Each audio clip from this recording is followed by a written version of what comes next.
What is the most expensive Super Nintendo game? Well, it's not this one. You might think that the most expensive games would be the ones we played and loved the most as a kid. But nowadays, the price of retro games is based on something completely different. Rarity. That's why a lot of the most beloved games are relatively cheap now, because Nintendo just made so many of them. The most expensive game today only has 2 surviving copies, because Nintendo actually destroyed the rest of them. It was used in a Nintendo tournament that toured through the United States in 1994. Competitors played on a special cartridge that had 3 games programmed into it. They had to complete a series of challenges in each game within 6 minutes. The price for these were originally set at $300,000, but of course nobody could afford that. A couple of years later, a private collector purchased one for $12,000. Do you think that was a good purchase? What's the most expensive Game Boy game? Game Boy games in good condition are pretty hard to come by these days. They're pretty old now, and because of the nature of a handheld system, and because we own them as kids, a lot of games have either been utterly destroyed or, well, I'm gonna be honest, I don't even know how this happened to my copy of Sumo Fighter. It still works though. When I learned what the most expensive game was, it blew my mind. Because most of the time the most expensive game for a system is usually just some really obscure game that no one owns. But this one is truly just a really good game. And it's a game I used to own. I just lost it when I was a kid.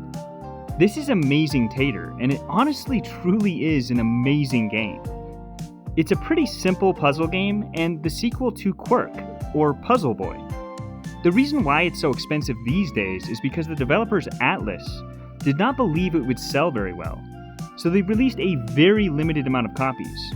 Well, of course the game did sell very well and is now considered a cult classic. If you find one of these in the wilds, it'll set you back nearly $500, but if you find one complete in box, it's worth nearly $4,000. And if you find one in mint condition, it can go for nearly $14,000. It's crazy how expensive our childhood games have become these days. I would love to hear if any of you own this game. I just might ask for it back because it might be my lost copy. What is the most expensive N64 game? The average N64 game is quite expensive these days. There are a lot of reasons for this, but I think one of the biggest is because that there are only 296 games released in North America. And this has allowed for a lot of collectors to try to collect them all. A lot of collectors will buy even low-tier games because this goal is actually doable compared to many other consoles. Of course, there are many other reasons for this high price, least of which is that these games are just still really good. But what dominates some of the highest echelon of prices for this system is just 3 words: not for resale.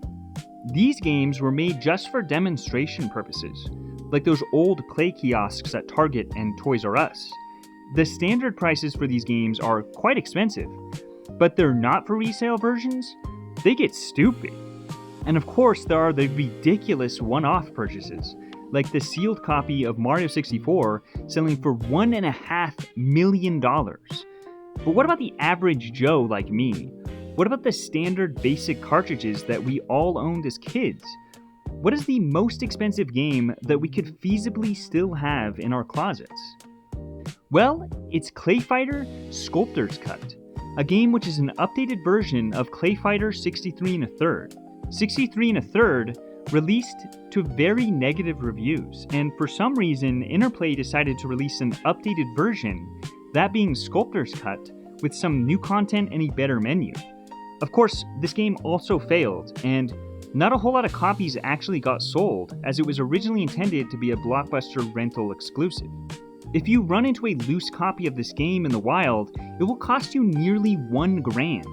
But there was one that sold for $175,000, which is a price I hope never gets repeated. Have you ever played this game? Do you think I should take out a loan to try it out? What's the most expensive GBA game? Well, it should be this game had Nintendo released it outside of Japan, but such is the way of the big N.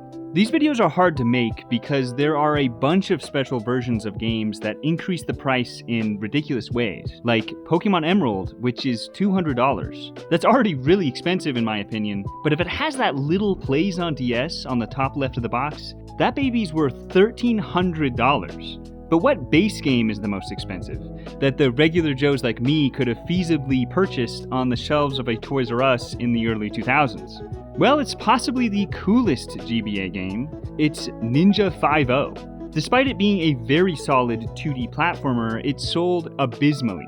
It was one of those classic, really good games that just slipped through the cracks.